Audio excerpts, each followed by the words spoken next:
Okay, welcome, welcome. Awesome. So we'll just give it a bit of a moment while people still join.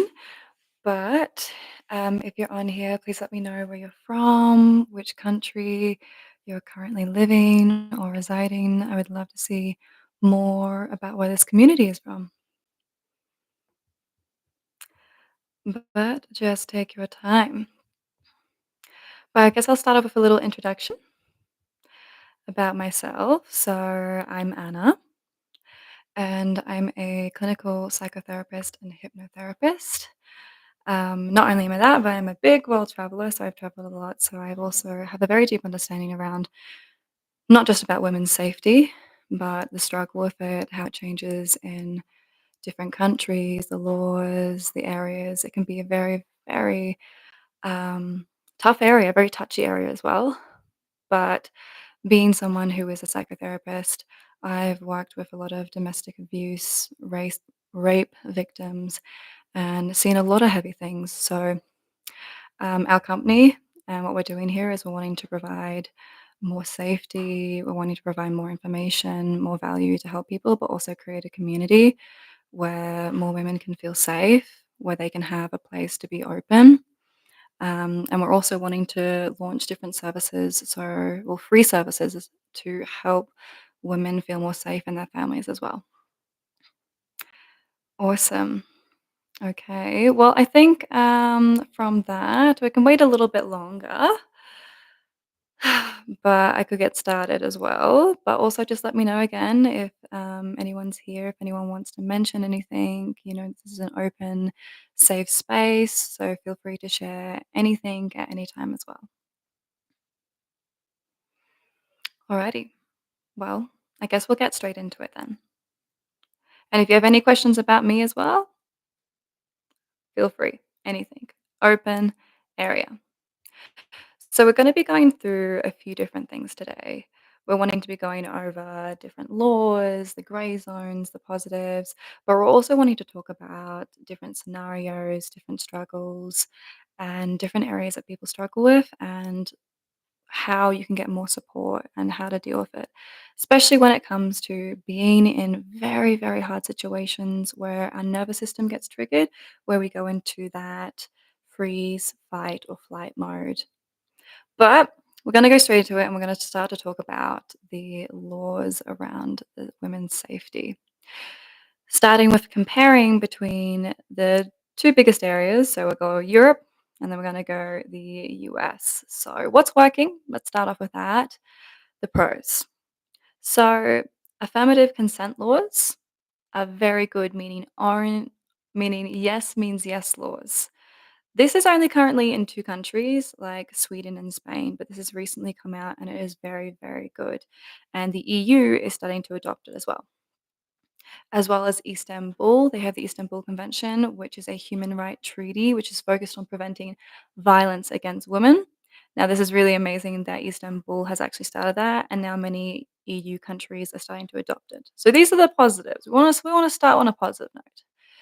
And then we have street harassment laws, which I think is very, very common. I do not know one woman who hasn't had someone catcall them or had public harassment. The reality of that is just horrible. But there is one country, which is France, and it has criminalized catcalling and public harassment. So fines can be issued on the spot.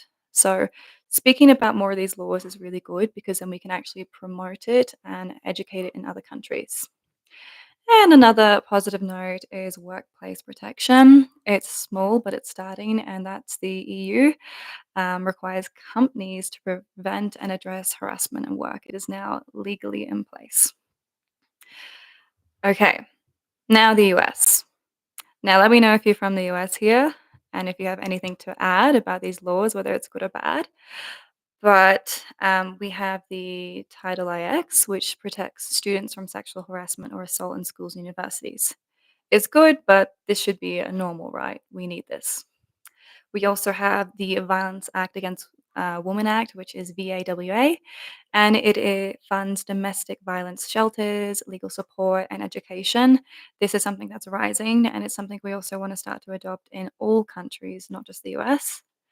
And then one really good thing as well is the growing push for consistent education. So some states, not all, are beginning to require schools to teach what healthy boundaries and consent look like. They're starting this all the way from primary school. So that's a positive. Now we have the what's not good. And these are the gray zones. Well, no, these are deeper than the gray zones. But starting with Europe, in the EU, there is an outdate rape laws. So some countries still require proof of physical force for an act to be classified as rape.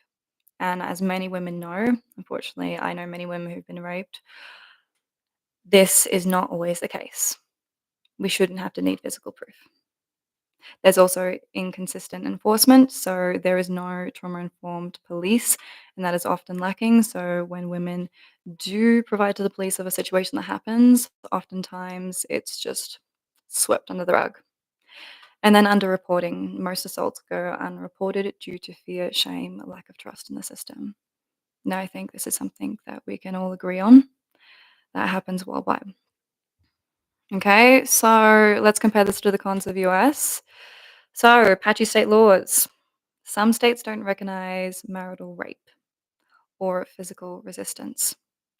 This is very, very bad. I think I know a number of people, I have a number of friends who have unfortunately been sexually abused or harassed on dates because many, many laws, not just the US, I'm from Australia myself. In Australia, if you go on a date with someone, that is considered consent. Not a good law, not something good in place. And then, including with the US, we have the backlog rape kits. So it is thousands of untested kits, delayed justice, and it actually re traumatizes survivors. What this means is that if you want to have proof that something horrible has happened, they do a DNA swab test, but those actually don't go to the science faculties and it just stays in the I don't know what to call it, but like the police locker and never actually goes through. So re traumatizing the survivors. And then very, very simple, but very important, the inequality access to resources. In the US, but obviously in many countries as well, rural or low-income communities have limited victim support. Unfortunately, the most victim support goes to people who are in the medium to high income ratio. But one thing that I'm very, very passionate about that needs to be talked about more is these gray zones. And if you have any gray zones or anything to add, please let me know. But withdrawal consent midway, big gray zone. So many legal systems don't actually clearly define whether you can revoke consent during a sexual act. If someone has consent at the start, legally it can go all the way through, which is a very, very bad problem. There's also gray zones within guilt based pressure. So giving consent under pressure, guilt, and manipulation is not legally recognized. If you give consent, but it was under guilt, under manipulation, it's still legally okay. And then we have a relation based assault, which is when you're in a long term relationship, it is often minimized or just diminished. And these relationships can be within families, can be a partner, and can be a friend as well. And then we have a growing problem, which isn't talked about enough, and it's tech abuse. So, cyber talking, location tracking, stuff like air tags. And then there is sharing nudes or what is it? Revenge porn, I think is it called. And these are not legalized or have any laws around it in most countries these days. And then there is the last one, which is very important, which many women struggle with. I work through with women a lot of the time, which is the freeze response. We have the fight, we have the flight, or we have moments where we freeze, where we're blank, we're numb, and we shut down. And so these people who go into these freeze moments, they don't really fight back. It looks like they're not really taking anything seriously, but according to the law, it's not real resistance, so it doesn't count. So that's kind of a little dive into what we're having with the laws. There are some good laws, but there's a lot of cons and there's a lot of gray zones. Does anyone have any specific questions or want to add anything around that?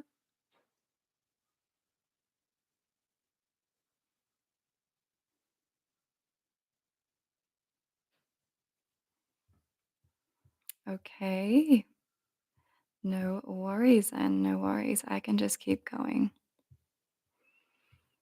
So we can go into the next one, which is talking about cultural and societal safety. So we have cultural norms, but then we also have societal norms, many different ones.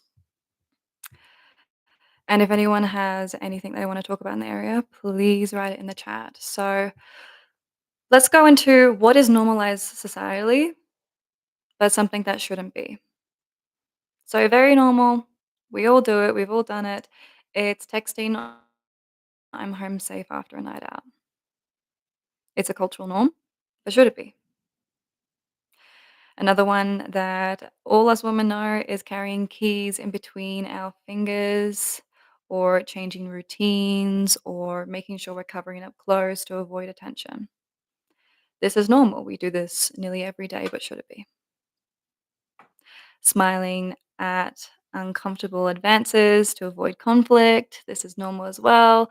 Playing it off, trying to be nice, being the good girl so we can walk away. And then what's also normal is the part that we're talking about that was good that France did, which is criminalizing catcalling, but it's very normal.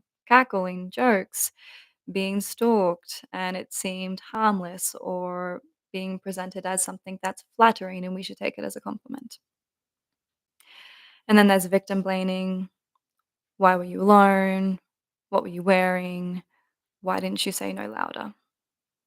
We can go into those fear responses. Our nervous system shuts down. And then oftentimes when we do get put in these positions, we do get that victim blame. Well, you shouldn't have been wearing that, or you should have said no. And sometimes that's one of the hardest things to do. Okay, so what should be normal? Again, if you have anything, please write it in the chat. Is having open conversations about boundaries and consent.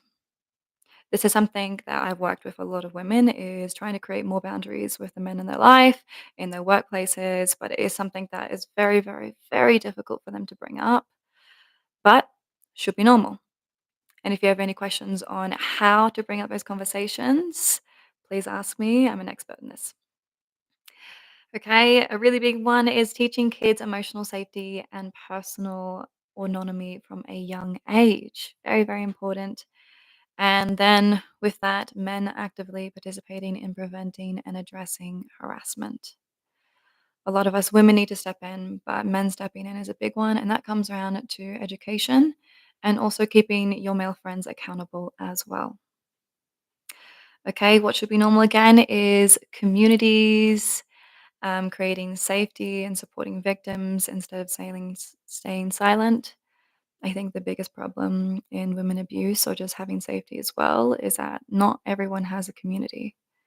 Often in this world, we can feel very, very alone. So, creating more communities like this, what we're trying to do, create more of a community so women can feel more safe and get the support they need. And then, as I said before, holding people accountable.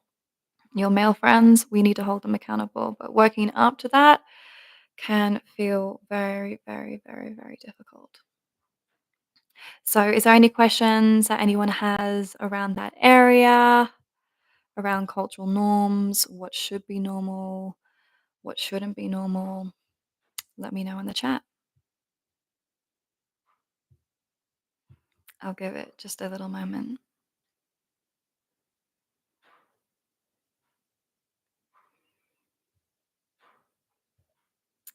Okay, okay, no worries. Well, we'll keep going through different areas. So, this is a very important topic and it's navigating risky situations. I think we can have a lot of fear when it comes to different situations. We get comfortable in staying small.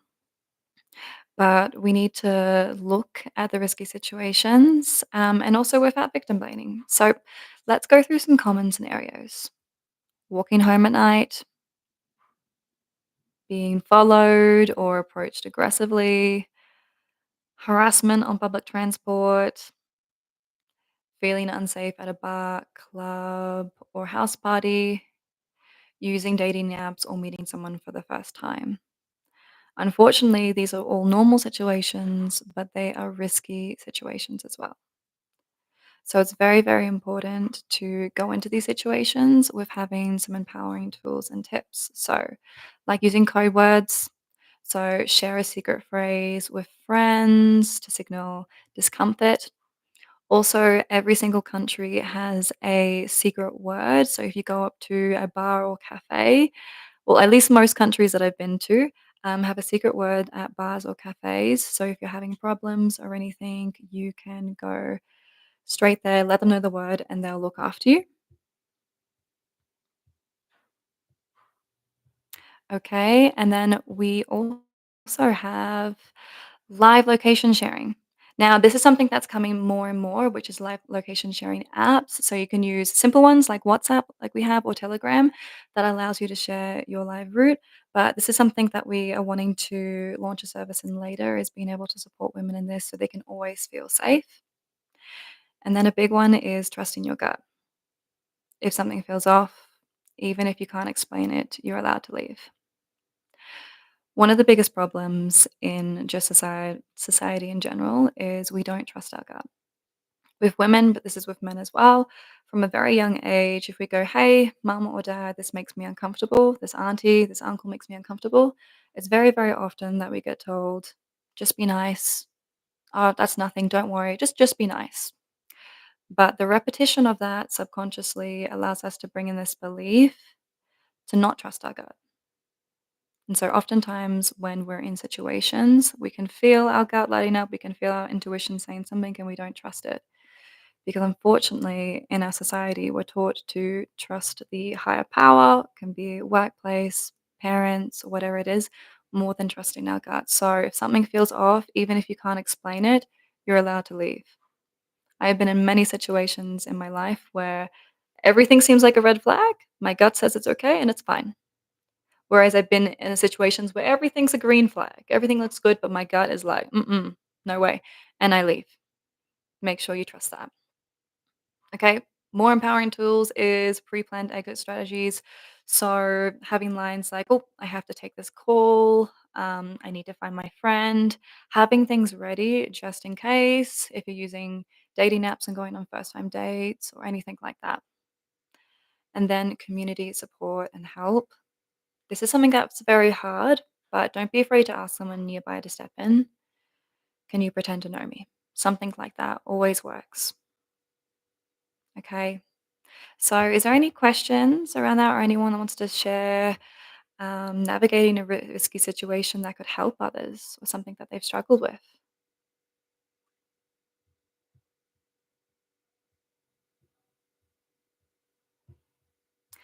Okay, no worries. I think I'll put a question here because one question I often get from especially new clients is, "I want to travel solo, but I constantly feel anxious. What might happen? What if I freeze or don't react in time?"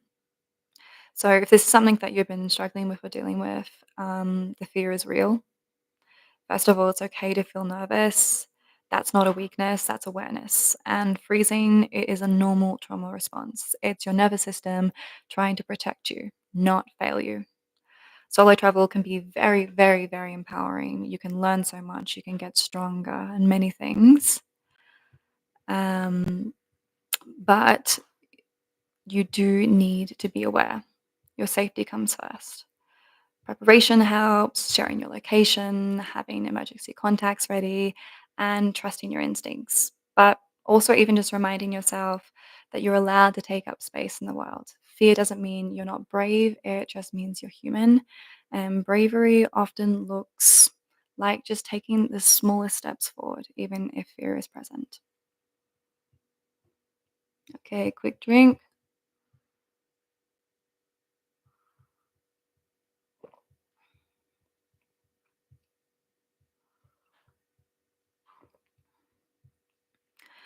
I'm gonna take a quick look at the chat because I can't seem to get much. Can someone message in the chat just to see if I know that I'm getting anything? Maybe I can. Hello. Hmm. Okay, no worries. I'll just continue. I can at least message in the chat.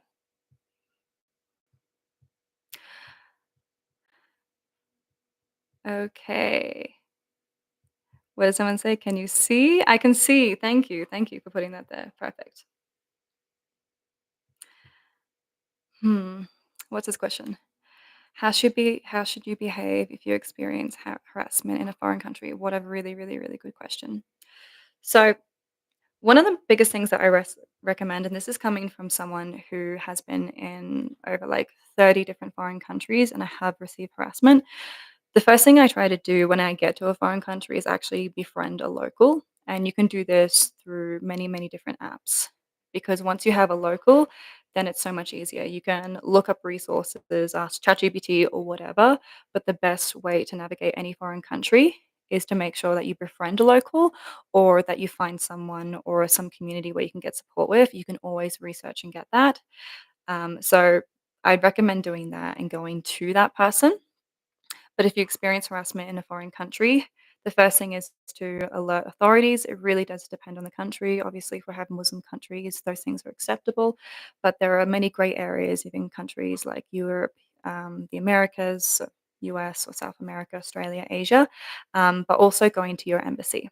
So every country has an embassy for your country, and you can find support there. Even if you get robbed, anything happens, always have your embassy on call. They'll have a number that you can call. If you have WhatsApp, there's a message and you can call them straight away. Do you have any more questions about that?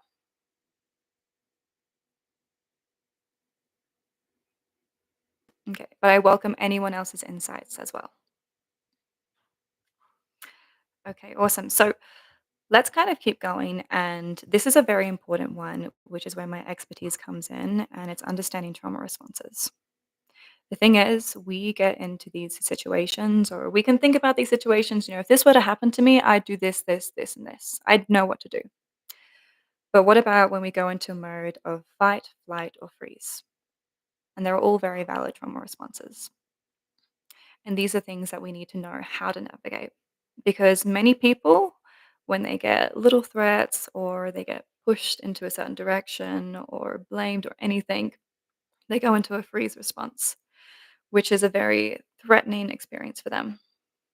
Oftentimes, we can have self blame that often stems from not understanding these automatic reactions. But we need to normalize these responses and reduce the shame around them so we can support the healing. Has anyone been in a tough situation where they have found themselves go into a freeze, fawn, fight or flight response? Let me know.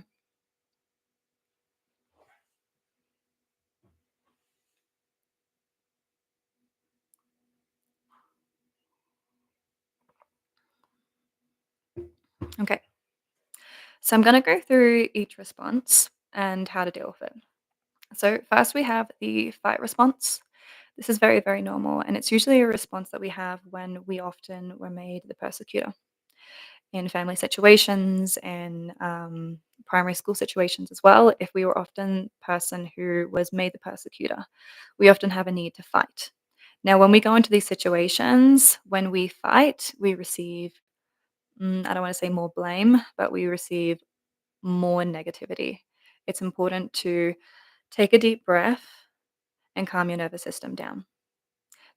There's a thing we say in therapy all the time, and it's so that we can control nothing in life but two things: our reactions and our breath. Because we can't control our thoughts, we can't control the way other people react, but we can control the way we react and our breath. So if you're finding yourself in a moment needing to fight, now fighting can be good depending on the situation, but fighting can also put more fuel onto the fire. Come back to your breath. Okay, same for the moment of flight. Now, flight is probably one of our best reasonings, but it's important for us to again look at the situation and deep breathe. Come back to our breath that calms our nervous system. Same with freeze. When we go into the moment of freeze, it is literally the way that our body reacts when there is no other way but to shut down. Your body shuts down to protect you, especially when escape feels not impossible.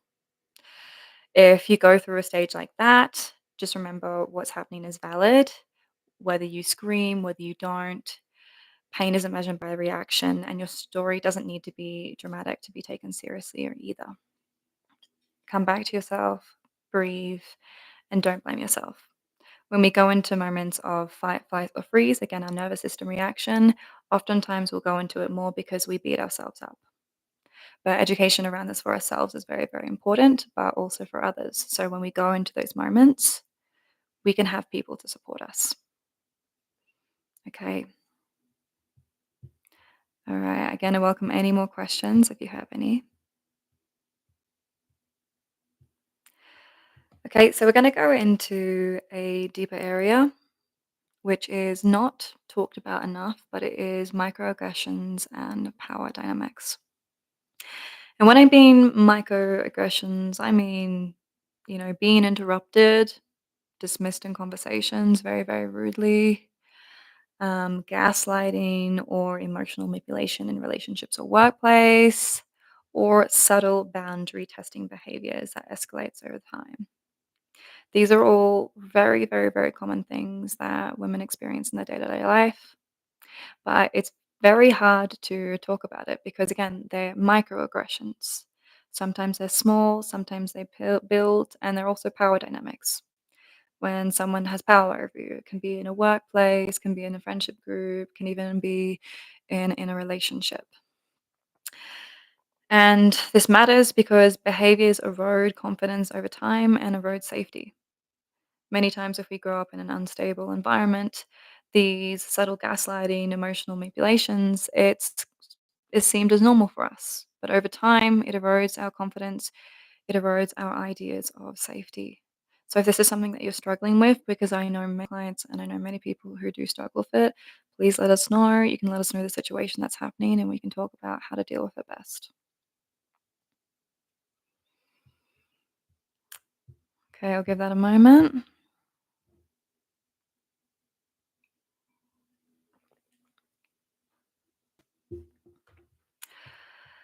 Alrighty, so I'll speak about one common subject that's often brought up when we're talking about power dynamics or microaggressions.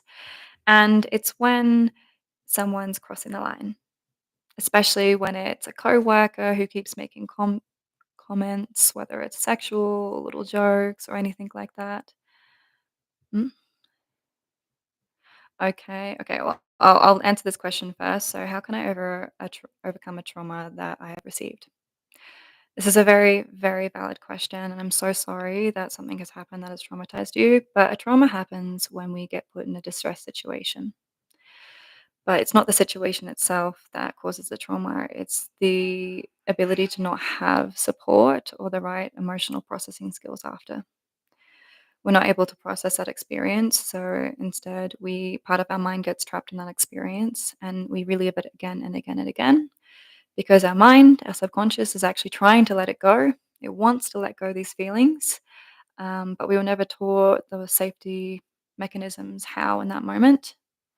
And instead, we have triggers that re-trigger it again and again and again. For example, I had a client who always had a trigger. She would hear a loud noise, especially a car, and it would put her in a very, very dark place. But what that memory was back when she was a child, her father had a motorbike. And whenever she heard the motorbike, she knew he was going to come home and potentially beat her. Our mind gets trapped in these experiences and relives them again and again and again. How we overcome trauma, it really depends on the trauma, what you're going through, what the experience is. But when you are reliving that trauma, feeling those experiences, it's important to come back to yourself and say, I'm safe. Have grounding techniques, have support, and remind yourself that you are safe and you're okay. And most of all, do not gaslight yourself. It can be very, very difficult because oftentimes you go, oh, stop being stupid, let it go. A lot of these things that sets us back more. We need to provide the safety that we never had and become that parent. Does that make sense? I hope it does. But I hope that you're able to receive the right support that you can need. And if you ever need support or anything, feel free to reach out here or to a local therapist or anything like that. Okay. Well, I'll go on with the other question, which was how to deal with people at work with microaggressions. Because, oh, you got more? That's a good question as well. Okay, what's the difference between coaching and therapy? Okay, so coaching is someone who has expertise in a specific area, has expertise and experience, kind of like a mentor. There's someone who has lived through that experience and who wants to help teach people. For instance, if you have someone who's like a business coach, they've gone through business before, so they'll coach you, they'll teach you. Just like you have a basketball coach, they have they have played basketball before, done well at it, so they can coach it. And so that is what is a coach, but people can consider themselves a coach, can identify themselves as a coach. There's no regulations around that. So if you're wanting to hire a coach in some specific area, I definitely just do some research on the person. Whereas therapy is it's standard mental health support, but most therapists have to follow specific guidelines. There's more legalization around it, more support, and more training in that as well. If you're looking for a coach, yeah, just be very, very specific because there are some amazing coaches out there, but then there are some that I would say are there for making money. So be very, very particular when choosing, but also get friends as well to find the right one because you can also have some amazing trauma coaches that can help. Okay, so I'll go straight back into it. Oh, whoops. Oh, thank you, Mary. It's a very good question. If someone pressures me into something intimate while I'm drunk, does that count as crossing a line or being inappropriate? Whether you're drunk or not, that's crossing the line and being inappropriate. No one should ever have to pressure you into anything. But the problem is that the more intoxicated we are under any sort of substance, the more likely we are to say yes. And that's something I'm going to go into soon is the power of the no and how to say that. But yes, if someone's pressuring you while you're drunk, that is crossing the line and being inappropriate. Someone shouldn't have to pressure someone into anything. Someone is able to invite you or welcome you, but the instant that it becomes pressure, it's crossing the line. And this is where we need to set boundaries. So I can move into boundaries. I have got a little thing of notes. So I think that'll be good to bring up now is talking about boundaries. Oh yes, it's next. Perfect. Okay. So let's speak about boundaries and assertiveness because this is something we need to learn. We need to learn and practice phrases like, hey, that makes me uncomfortable. Please don't talk to me like that. Even just simply saying no, thank you without needing to explain yourself or justify it, or I'm not okay with this. These are important things that we need to say.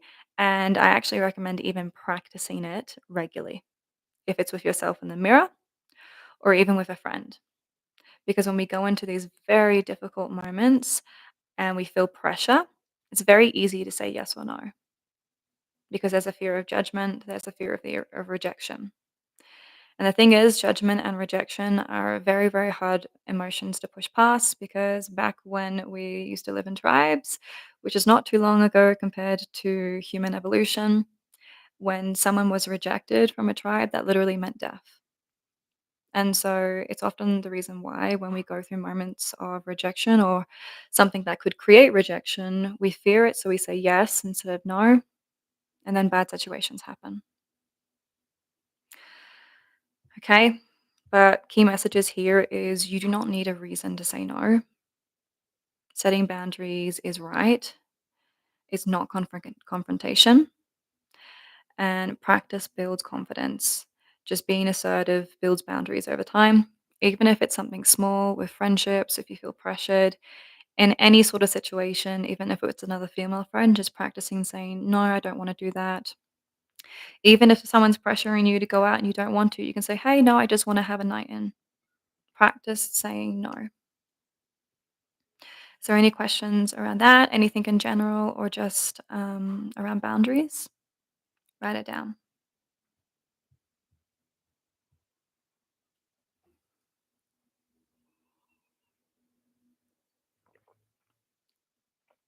Okay, so I'll bring up a very, very common example that I hear, that I've seen, that I've been through myself, which is, struggling to say no, even when I really want to. And the biggest thing is, how do I stop feeling guilty about it? Because you were likely taught indirectly or directly or indirectly that saying no in a family environment was selfish, rude, or difficult. Many of us get taught that very, very, very, very long ago. But that's not the truth. That's what we call conditioning. Saying no is not an attack on someone else, it's an act of self respect. But we need to start small and practice saying no in low stakes situations that build up muscle. And guilt, this is something that will show up, but it doesn't mean that you're doing something wrong. It just means that you're unlearning it. Most of us, especially women, are conditioned to say yes. As we are saying before, we're conditioned to not trust our gut. So, how do we build up ourselves to be able to say no, to be able to trust our gut, is in very, very small situations. Even just practicing in the mirror, it seems really, really stupid, but super simple and it works. Because when we're looking at building up our own inner boundaries or setting boundaries with other people, we need to start small. Think of it like a plate of food. If you have a plate of food, do you try to eat it all at once? No, you take small bites. And it's the same thing with building these boundaries. Small steps, small bites. Okay, so another one I think is very, very important for women to know, for everyone to know, is how do I set boundaries without seeming rude or aggressive? So, boundaries are how you say it, or whether you say it or not, they're boundaries. You can be firm, but you can also be kind at the same time. So, for example, yep, thanks for letting me know. Thanks for checking in, but I'm not available right now. I'm not available to talk right now. That's a very simple one that we can do with a friend. Just saying, "Hey, sorry, I don't have room right now." Or saying something like, "Yep, okay, thanks for giving your opinion, but I see differently." Saying we don't have to agree with someone or say yes to something, but saying I see it differently. These are just small little ways to build up our inner boundaries so we can set external boundaries without having the guilt. Okay, let's see this question. So,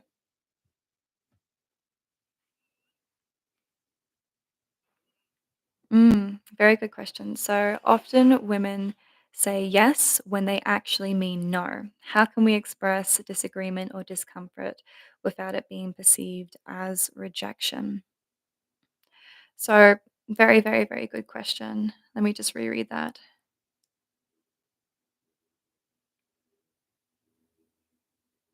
Mhm. So, the biggest thing is if we're looking at it as a male perspective, one things we need to teach males is seeing the body language. It will always tell. When we're saying yes, when we mean no, there is you mean no for yes. Okay. Can you retype it so I understand it? Ah, okay. So I think I understand. So for instance, when we go on a date or anything, we go out with someone, they go, "Are you okay?" And they go, "No, no, I'm fine." Like that. I'm gonna make that assumption, but if it's different, just let me know. It's a very big problem where we're used to gaslighting our own emotions, or when we don't understand our own emotions, we automatically shut down to a no. If we don't know what the problem is, or if we know what the problem is and we don't know how to express it, we tend to shut down. So, one thing that we need to do is begin to retrain this because one of the biggest problems is many, many times with men, we go to a club as a woman and they go, "Hey, you want a drink? You want to dance?" And we say no. But because many times in relationships, whether it's with a male and his mother or with Partners, women don't know how to express what they're feeling. They don't know how to express their anxiety, their problems. So when a man goes, "Hey, what's wrong?" They go, "No, no, no, no," and eventually they say yes when it's insisted enough. And it's the same thing that happens with rape. Very harsh, very bad. We should be afraid of rejection. If something doesn't make us feel good, we should express it. We should always express it. A big societal problem is that honesty is something we don't influence. We actually influence hiding, we influence putting on a mask and putting on a smile. And for that, we have so many bad dynamics in society. Practicing boundaries, practicing honesty is super, super important. And again, saying no. So even and if you need to say yes, then say yes. It's a practice that we need to continue. Okay, I'm going to read that again so to see if I have anything else. Should we be afraid of rejection? We shouldn't be afraid of rejection, yeah. And it comes exactly back to that before is unfortunately rejection back in the past, rejection literally meant death because when we were rejected from a tribe or from a society, we literally died. So why rejection, shame, having conflict, we avoid it at all costs. We avoid it so much that we detriment ourselves. But we need to unlearn these beliefs because this is something that is generational that we had for a long time, but it's also awareness around mental health. Before we were talking about kids and having schools and having more education in schools, and this is a very big thing as well. Okay, I feel like I've gone into so many different areas, um, but I think I will continue with before, which is the boundaries and how to set them. But please, I welcome any more questions if anyone has any. But has anyone ever found themselves wanting to set a boundary or wanting to stand up for themselves, but they feared being rude, aggressive, or they got projected that that was them? Let me know if you have. If not, I feel like we all have. But it's really, really, really important to stand up for yourself and still speak. Like before, you can still be assertive and kind and practicing saying things like, that makes me uncomfortable. Please do not talk to me like that. No, thank you. No need to justify yourself, no need to over explain, or simply just saying, I'm not okay with this. Okay. So let's continue diving into some different areas. So there is the bystander intervention. Does anyone know what that is? I'm still going to explain it. I'll ask anyway. But it is the bystander intervention is all about what we call the 5 Ds. And this is how we're able to support other people when we're in public. Because one of the biggest problems, and this is something that I used to experience, so I used to suffer with PTSD. And when I would have a trigger, it was usually at home. Sometimes that happened in public, and very, very hard experience, but would pretty much be shaking on the ground. I barely got any bystanders helping me. It's something I have to help myself through. But it's something that we're trying to help now is talk about bystander intervention. Encourage people to say no, encourage people to stop in because currently in our society, there was a statistic done on actually helping people in public, and the answer for the bystander was, well, I thought someone else would help them. Taking the courage to step up to help other people, to help other women, and to help situations that we see need. So we're going to follow this by the 5 Ds, which is distract, delegate, document, delay, direct. These are the 5 Ds as a bystander to help protect other women and other people who are in distressful situations. So the first one is distract, interrupt the situation with a diversion. Okay, I'll answer that question in a moment. I'll finish this. We have delegate, which is get someone else involved, like a manager or a authority figure. Document, record the incident if it is safe to do, and delay, check in with the victim after to offer support. And then direct, if it feels safe, address the behavior directly. These are 5 different ways that you can help a support. This is 5 different ways you can help support someone who is in a tough situation. But I want to go into your question, Mary. So, how can I set boundaries in a way that doesn't escalate the situation or make it worse? So, first one, we need to assess the situation and what's happening and why we need to set boundaries. And then we need to approach it in a way that is stern but also kind.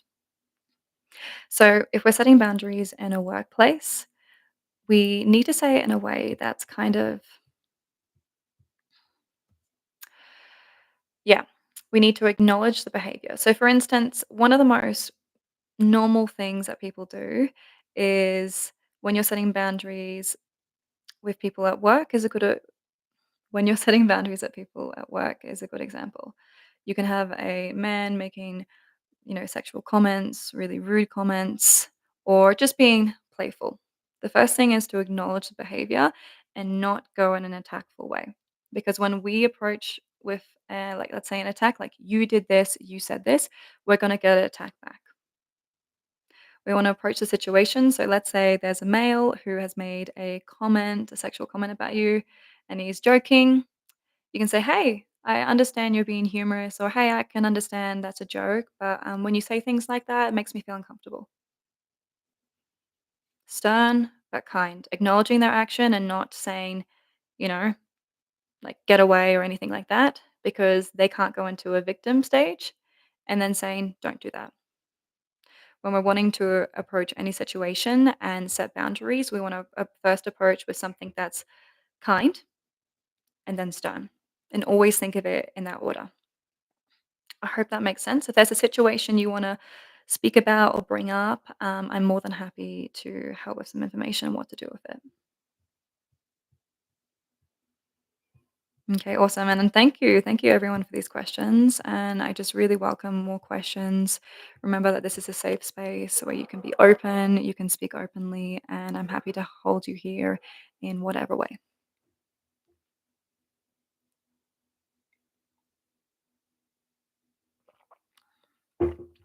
Okay, beautiful. All right. So let's kind of continue going through talking about the bystander intervention because this is a big one.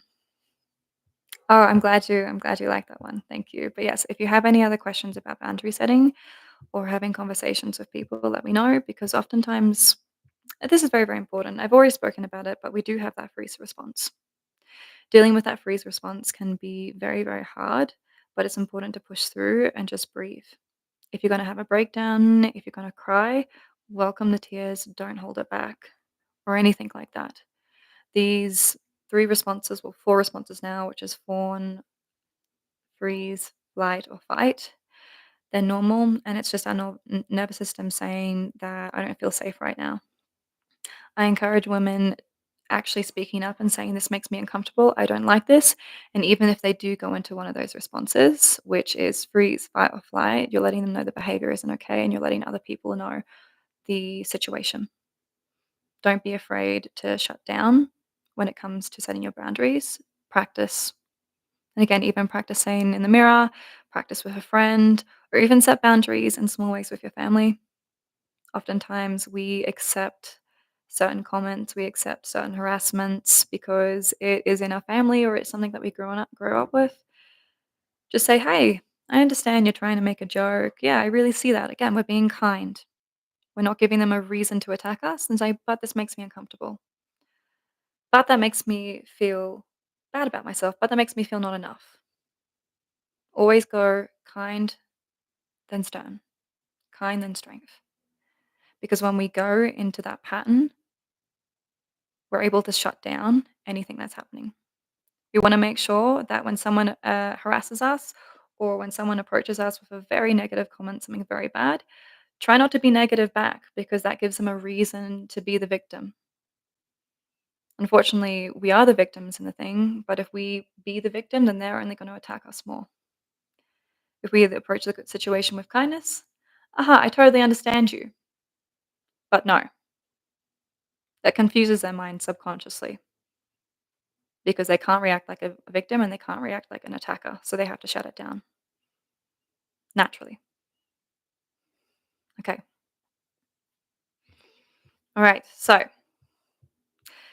a question that I wish I was asked or wish that was more known about or talked about is how do I know when it's safe to step in when it comes to delegating a situation or call for help? I've been someone who has been in public and I've seen a woman getting harassed and I didn't do anything about it. And I remember beating myself up a lot about that. And that's the thing is like, how do we know what to do? And again, this is when comes in, which is the 5 Ds. I can go over those in a second, but I would love to answer this response here. I'm afraid my daughter might experience trauma when I go out at night. What can I practically do to keep her safe without limiting her freedom? How old is your daughter, first of all? Because the answer for this question will change. You don't have to tell me the exact age. If you're worried, you could just say in between, like, 13 to 17, whatever it is.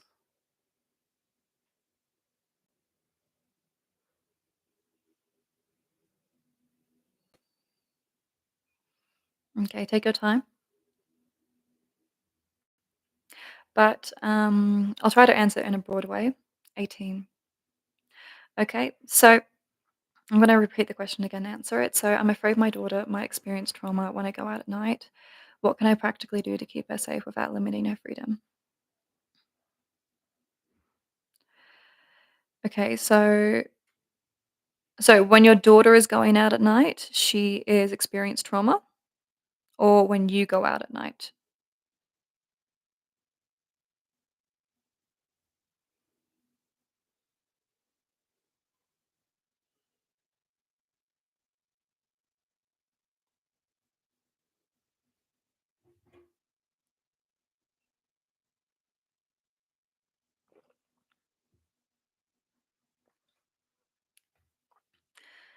Okay. All right, I'll answer it in a broad way, in the way that I understand it most. So if you're okay, so you're afraid that when your daughter goes out, something might happen to her, and that brings you a lot of distress. And that's what I'm understanding from the situation. How can you keep yourself without limiting her freedom? Oh, such a big question because oftentimes with she's I'll say teenager, but with teenagers we can't limit their freedom because the more that we push and we set child boundaries on someone becoming an adult, the more they push back. That's very, very difficult. So keeping her safe is keeping open communication and trying not to scold her, trying to avoid getting mad at her, like, "Oh, where are you going? Okay, nice. Make sure you text me. You know, you're safe here." Always trying to provide positive affirmations on how you feel about her and how you feel about what she's doing. Even if you get uncomfortable by what she's doing, if you put more rules or if you put more expectations on her, the more she's likely going to push back. So trying to actively create open communication, even if something that makes you very, very, very distressed about what she's doing and what she might be doing, just be like, okay, I see you want to experiment or I see you want to try different things. Completely understand that. Yeah, I want you to experience the world. Not to say that you want to encourage any kind of behavior, but you want to encourage that she can be open to you. The biggest problems when it comes with communication with young adults, teenagers to their parents is when the parent still tries to be a parent like they are when they're younger. And it creates this big rift where the young adult doesn't talk to them, doesn't feel open with them. So you want to make sure that you're supportive, even if you're not fully supportive, that you're open to what they are looking into by staying open. And that way you can also have maybe more apps so you can track her, have a lot of different connection as well. So it would depend on the situation. Are there any services that can help that? Yeah. So the most simple service that can help with that is literally just like WhatsApp. You can have a shared location for 12 hours.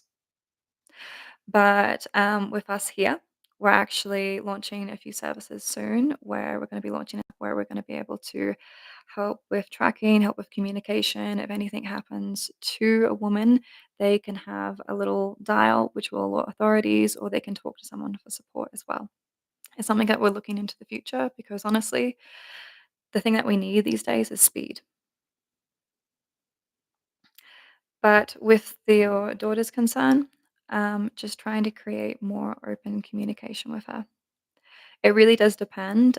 We could dive in further into it, but I need more details about like what the trauma is, what's happening when she's going out. If is it you that is feeling the trauma of her going out, or does she have a trauma and it's something that you worry that will be re-triggered?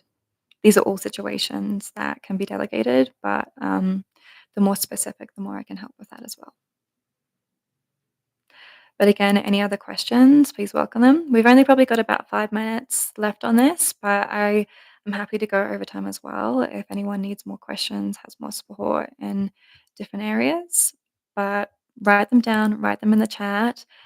I'll answer them. But while I'm speaking about this, I want to go into talking about healing and reclaiming your power.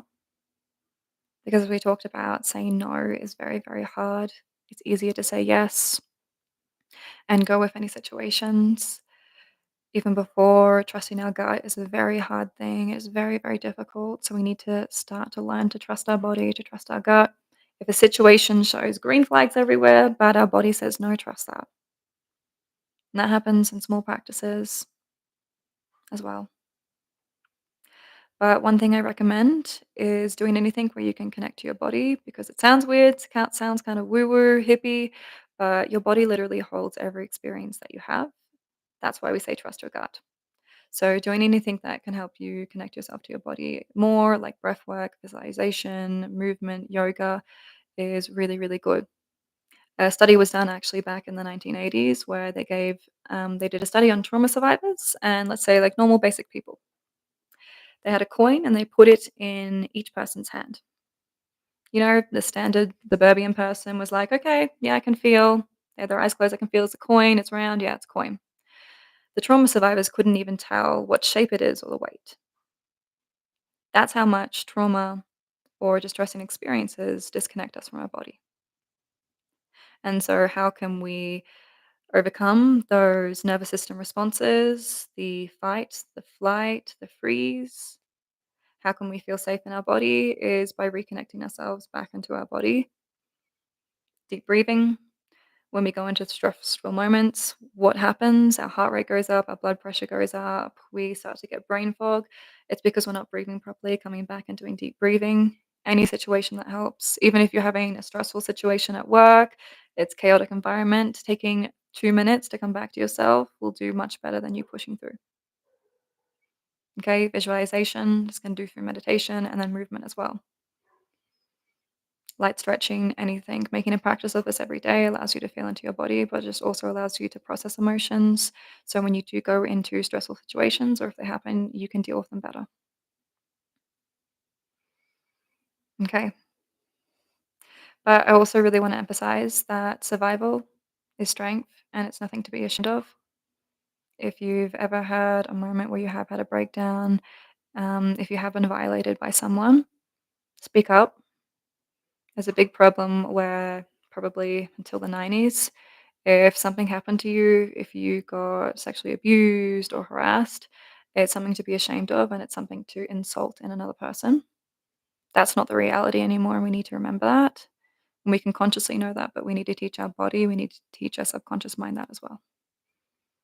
So ask for support, get help, be open about your story because the more we do, the more awareness we bring in, the more women in the future we protect. Right now, there are so many standards, like we were talking about before, that are normal.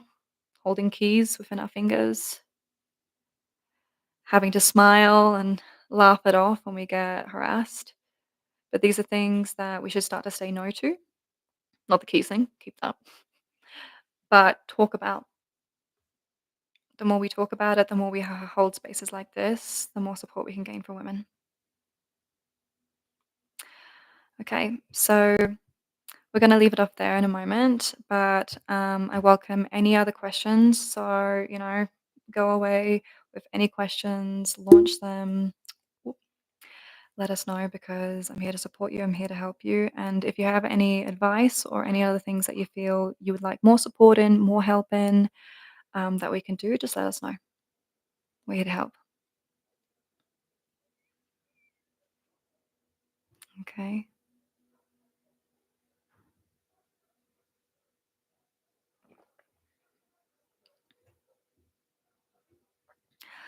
Alrighty. Well, I guess I'll leave it there, but I want to remind everyone that we're just starting this now. So far, what we're trying to do is just create a more safe place for women. Okay, I have a question, so I'll answer this. Okay, I live in a dangerous city and I feel alone. How can I help myself feel better? Okay, so if you live in a dangerous city, the important thing is finding support groups or finding help. Doesn't matter what city you live in, if it's a first world or third world country, you will have support groups and you will have support areas. There are many different helplines that you can contribute to, but the biggest thing is if you feel alone, I do question what are you doing to make yourself alone? It's really, really, really important to push past that inner solidarity and get help and get support because there's many community groups, there's many support groups. Even if you go on Facebook or online, the virtual world has so much support. And that's also something that we're trying to create here. So we want to grow this YouTube channel. We want to grow our social media so we can get more support for people, but also answer more questions that people are struggling with. And soon we're going to be launching different services that can help women feel more supported more in the future. Okay, so if you want to learn more about that, or if you want to stay here, get more support, join a community where we can empower women, you can empower each other, make friends, please subscribe. We also have a little Telegram link that will be below somewhere. And yeah, feel free to reach out whenever you need help. So I think I'll leave it there for now. But thank you for coming to the first one. I was a little nervous coming on here, but I'm glad to be here to be able to be in a community and just help support, help give knowledge and value. And yeah, so I will leave it there. Thank you for showing up for yourself. Thank you for being a part of this community. And if you want this community to grow, please subscribe or feel free to reach out to us on Telegram below. All right. Thank you so much. I'll leave it there then. Okay. If I know how to close it. There we go. Bye.